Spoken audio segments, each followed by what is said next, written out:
Hi all, Assalamu alaikum. Hope you all are doing good. எல்லாருமே ஈத் செலிப்ரேஷனுக்காக வேண்டி prepare பண்ணிகிட்ருக்க இந்த டைமில் கொஞ்சம் பேர் ஈத் ஸ்வீட்ஸை வந்து ப்ரிப்பேர் பண்ணியிருப்பீங்க இல்லையா? ஸோ சில பேர் இன்னுமே என்ன செய்யணும்னு யோசிச்சுட்ருப்பீங்க. ஸோ ஈத் ஸ்வீட் என்ன செய்யணும்னு நீங்கள் இன்னுமே கன்ஃபியூஸில் இருந்தீங்கன்னா இந்த வீடியோ உங்களுக்கு யூஸ்ஃபுல்லாக இருக்கும்னு நினைக்கிறேன். இன்றைக்கான ஈத் ஸ்பெஷல் வீடியோவில் இன்றைக்கி ஒரு அரேபியன் ஸ்வீட் ரெசிபி தான் உங்களோட ஷேர் பண்ணியிருக்கேன். பார்க்குறதுக்கு அழகாக மட்டும் இல்லாமல் அதோட டேஸ்ட்லேயுமே வந்து எந்த ஒரு குறையும் இல்லாமல் ஒரு சூப்பரான ஒரு ரெசிபியாக இருக்கும். ஸோ இந்த ஸ்வீட் ரெசிபியை நீங்களும் பர்ஃபெக்டாக பண்ணணுன்னா எப்பயும் போல் நம்ம வீடியோவை லாஸ்ட் வாக்காட்டி ஸ்கிப் பண்ணாமல் வாட்ச் பண்ணுங்கள்.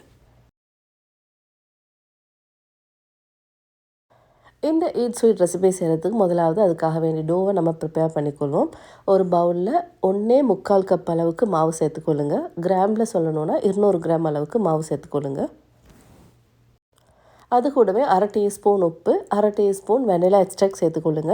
நான் இங்கே வந்து வெனிலா சுகர் தான் யூஸ் பண்ணியிருக்கேன். ஸோ அதனால் நான் ஒரு 1/2 டீஸ்பூன் சேர்த்துருக்கேன். அதுக்கு 2.5 டேபிள் ஸ்பூன் அளவுக்கு பட்டரையும் சேர்த்துக்கொள்ளுங்க. பட்டர் வந்து மிச்சமே மெல்ட்டாக இல்லாமல் கொஞ்சம் லைட்டாக கோல்டாக இருக்கிற மாதிரி சேர்த்துக்கொள்ளுங்க. இப்போ இந்த மாவு பட்டர் எல்லாமே வந்து நல்லா மிக்ஸ் ஆகிற அளவுக்கு கையால் நல்லா மிக்ஸ் பண்ணி விட்டுருங்க.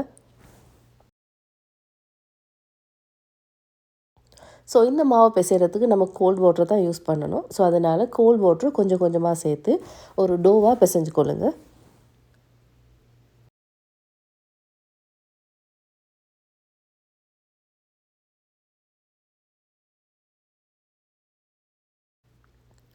மாவு வந்து இந்த மாதிரி நல்லா ஒன்றா சேர்ந்து பிசைஞ்சு வர டைமில் இதுக்கு நான் வந்து 1 டேபிள் ஸ்பூன் அளவுக்கு பவுடர் சுகர் ஆட் பண்ணிக்கொள்கிறேன்.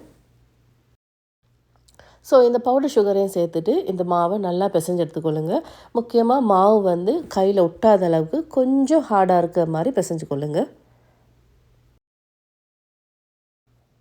ஸோ இந்த மாதிரி பிசைஞ்ச மாவை நம்ம ஒரு பொலித்தீன் ரப்பனால் ரப் பண்ணிவிட்டு ஒரு 30 மினிட்ஸ் மாதிரி நம்ம ஃப்ரிட்ஜில் வச்சுருவோம்.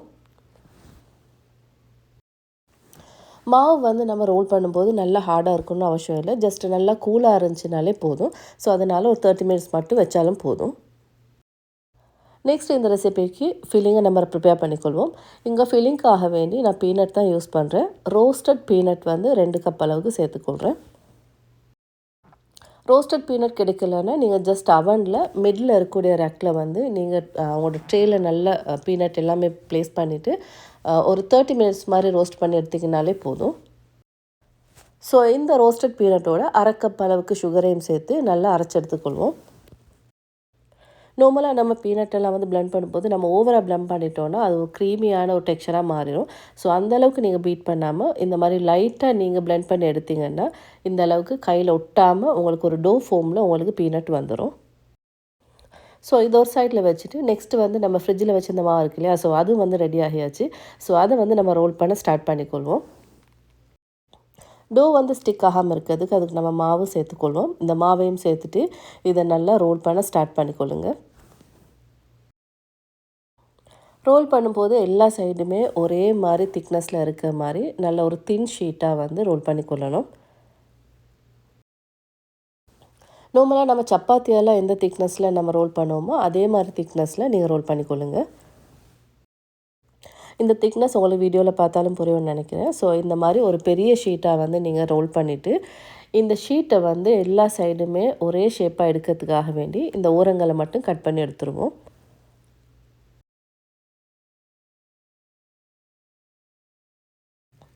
ஸோ வீடியோவில் காட்டுற மாதிரி எல்லா சைடுமே நல்லா ஷேப்பை வார்த்து கட் பண்ணி எடுத்துருங்க.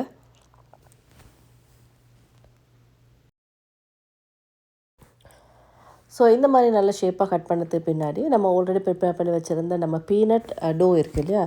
ஸோ அதில் ஒரு போர்ஷனை மட்டும் எடுத்து இந்த மாதிரி கையால் நல்லா ரோல் பண்ணி விட்டுருங்க. இந்த பீனட்டில் இருக்கக்கூடிய அந்த ஆயில் தன்மை வந்து கையில் ஒட்டாமல் நல்லா ரோல் பண்ணுறதுக்கும் நல்லா ஸ்மூத்தாக இருக்கும். ஸோ இந்த திக்னஸ் வந்து பார்த்திங்கன்னா மீடியம் திக்னஸில் நல்லா ரோல் பண்ணிவிட்டு நம்ம ரோல் பண்ணி வச்சுருக்கக்கூடிய ஷீட் இருக்கு இல்லையா? ஸோ அதில் ஒரு சைடில் மட்டும் இதை ப்ளேஸ் பண்ணி கொள்ளுங்க.